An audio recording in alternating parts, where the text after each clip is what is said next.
subramani.com में आपका स्वागत है। शुक्रिया यहाँ आकर के मेरे वीडियोस देखने के लिए। आज का जो विषय है वो थोड़ा हटके है। वो पैसे के बारे में उतना नहीं है जितना आपकी खुशी के बारे में है। मैं ये मानता हूँ हम पैसा कमाते हैं या पैसे को मैनेज करते हैं इसलिए कि हमको खुशी मिले।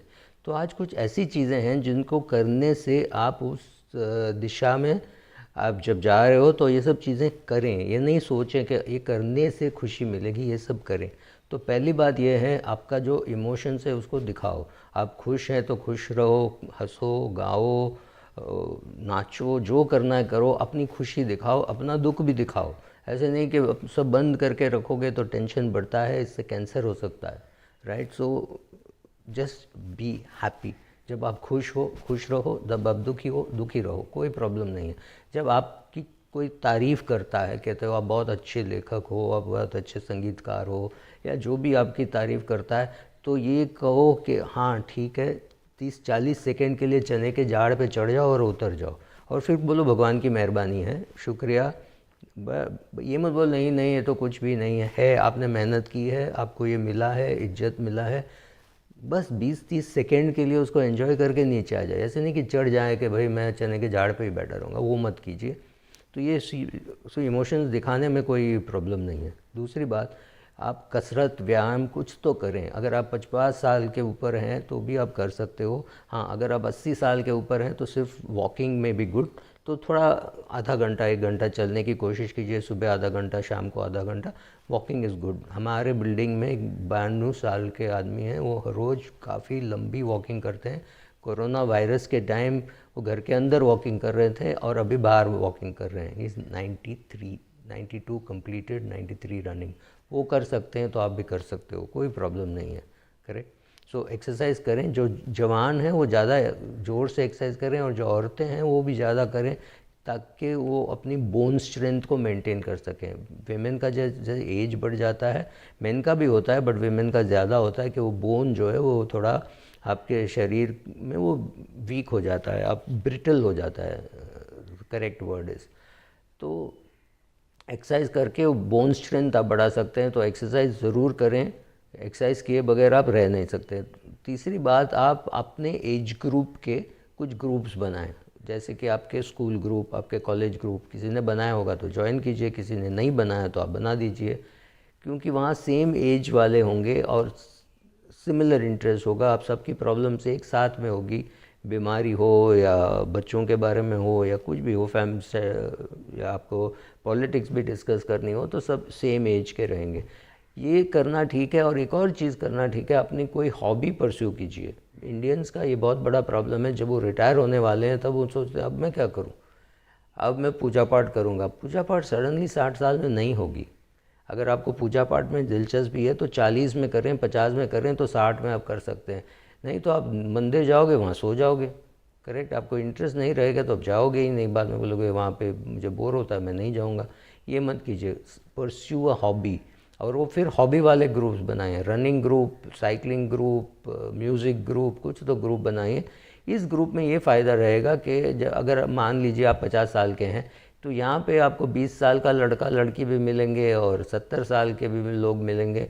तो आप छोटे लोगों से कुछ सीख सकते हैं। मेरा पूरा जो सीख है यूट्यूब का या इंटरनेट का या नेटफ्लिक्स का या जियो ऑपरेशन, सब मैंने अपने बच्चों से ही सीखा है। सब मुझसे बहुत छोटे हैं, 20-25 साल छोटे हैं। तो उनको फ़ोन करके पूछता हूँ ये कैसे करूँ या वह कैसे करूँ। ये जो वीडियो निकाल रहा हूँ ये भी मैं उन्हीं से सीखा हूँ।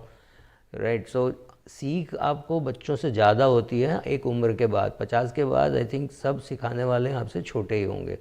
आप जिम ज्वाइन करोगे, वहाँ पे आपको जिम ट्रेनर मिलेगा, वो 18-20 साल का होगा, उनसे सीखोगे। लेकिन जब आप ये ग्रुप बनाओगे उसमें आपको 70 साल के लोग भी मिलेंगे, उनसे आप ये सीखोगे कि 10-20 साल के बाद आपका क्या होगा। राइट? ये सब आप वहाँ से सीखोगे। तो ये मल्टी एज ग्रुप के भी ग्रुप्स चाहिए और सेम एज ग्रुप के भी ग्रुप्स चाहिए। तो इसके आपके माँ के साइड के कज़न्स, आपके पिताजी के साइड के कज़न्स, आपके वाइफ के साइड के कज़न्स, सब की आप अलग अलग ग्रुप बना सकते हैं। वहाँ पे भी आप कुछ एक्टिविटीज़ कर सकते हैं। एक्टिविटीज़ करने से भी आप जवान रहते हो। और कुछ सीखते रहिए कंटिन्यूसली। मेरे घर में कुछ लोग हैं 75 साल से 82 साल तक मेरे मामा, मेरी मासी, ये लोग, और ये लोग कॉन्स्टेंट, मेरी माँ, ये लोग कॉन्स्टेंटली कुछ ना कुछ सीखते रहते हैं। कुछ ना कुछ, मतलब यूट्यूब कैसे यूज़ करें, यूट्यूब में रिकॉर्ड कैसे करें, ओला उबर यूसेज सब ये लोग कर सकते हैं। ओला बुक करके फिर मुझे फ़ोन करेंगे, बोलेंगे मैंने ओला बुक कर लिया, मैं इस ओला से आ रहा हूँ, या तो वो शेयर कर लेंगे ग्रुप। मतलब इतना, अब ये सब सीख आपको करना है। ऑब्वियसली अगर आप यंगर हैं तो ये सब आपको, आपने सोचा भी नहीं कि सीखना बहुत मुश्किल है, बट अब 80 साल के हो गए हो तो ये सब सीखना मस्ट हैव बीन डिफ़िकल्ट, लेकिन सब सीखे हैं। सो सीख के ही आप जवान रहोगे। So learning is a very important thing. और एक कुछ शुक्रगुजार होना चाहिए। आप अगर अमर प्रेम फिल्म देखा है तो राजेश खन्ना विलन को बोलता है, जब गाय बैल भी खाना खाते हैं, जब घास खाते हैं तो बीच बीच में ऊपर देखते हैं जैसे कि भगवान को शुक्रिया अदा करते हो। करेक्ट। सो गाय बैल भी अगर शुक्रिया अदा करते हो भगवान को, तो हमको तो करना ही चाहिए, राइट।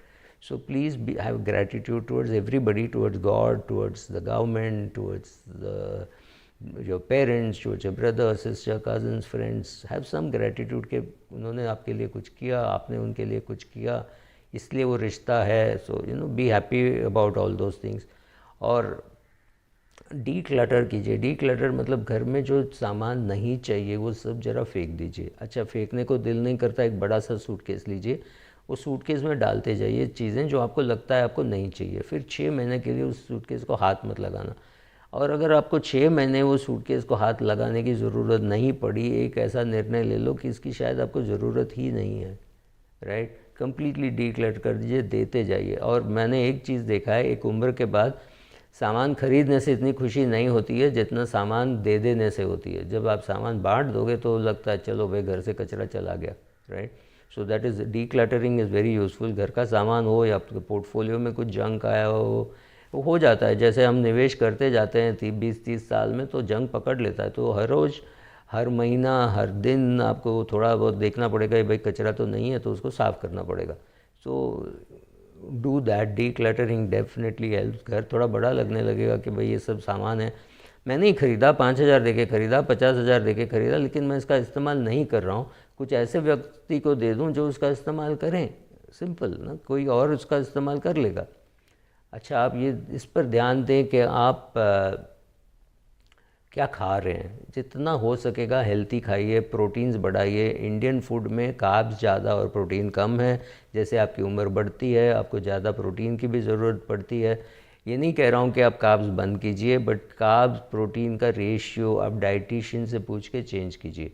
अच्छा, ये डाइटिशियन जो हैं वो नया है, it's a 20-30 year old science, so it may not be great, but at least आपको पता चलेगा क्या क्या चीज़ आपको खाना चाहिए, क्या नहीं खाना चाहिए। आजकल एलर्जी टेस्ट भी होता है, पता चले कि 60 साल में कि आपको वीट एलर्जी है या आपको दूध की एलर्जी है, तो आप वो भी करा सकते हैं।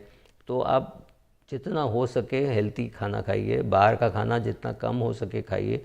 बाहर अगर खाना ही पड़े तो इडली जैसी चीज़ खाइए जिसमें कोई तेल वेल नहीं है, तो वो संभाल के खाइए। और एक बहुत अच्छी चीज़ जो स्वामी विवेकानंद ने कहा, कंसंट्रेशन। आप एक चीज़ करते समय सिर्फ उसके बारे में सोचिए, उसके बाद ये नहीं कि इसके बाद मुझे क्या करना है, उससे पहले मैंने क्या किया, वो सब सोचिए। जस्ट लाइक दे से लिव इन द प्रेजेंट। अभी मैं ये वीडियो निकाल रहा हूँ, मुझे सिर्फ आप दिख रहे हो कि आप हिंदी में ये सुनना चाहते हो, इसीलिए मैं ये वीडियो बना रहा हूँ। अगर मैं ये सोचूं गुजराती में बनाऊँ, तमिल में बनाऊँ, मेरा ध्यान बढ़ जाएगा। तो ध्यान मत बढ़ाओ, एक चीज़ एक समय में करो, ज़्यादा अच्छा होगा। Thank you.